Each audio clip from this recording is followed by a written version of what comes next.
Verizon 5G home internet uses a compact router that connects directly to Verizon's 5G cellular network, providing high-speed internet without traditional cable lines.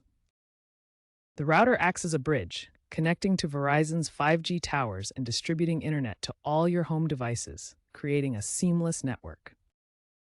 Resets are crucial for troubleshooting connectivity issues.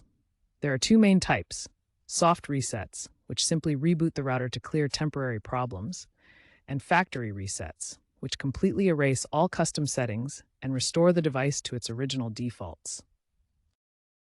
Factory resets are irreversible and require complete resetup. You'll need to reconfigure Wi-Fi passwords, custom DNS settings, and reconnect all devices.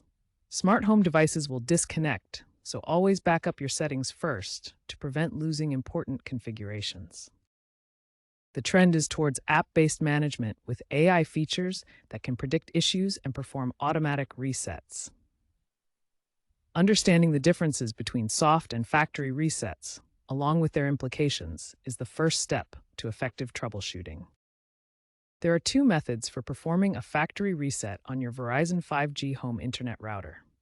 The hardware method involves locating the reset button, usually a pinhole on the back of the router. Press and hold the reset button for 10 to 15 seconds until the status light flashes.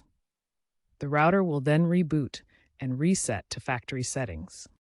Alternatively, use the Verizon app available on iOS and Android.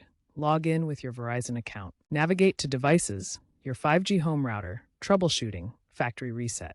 Confirm the action.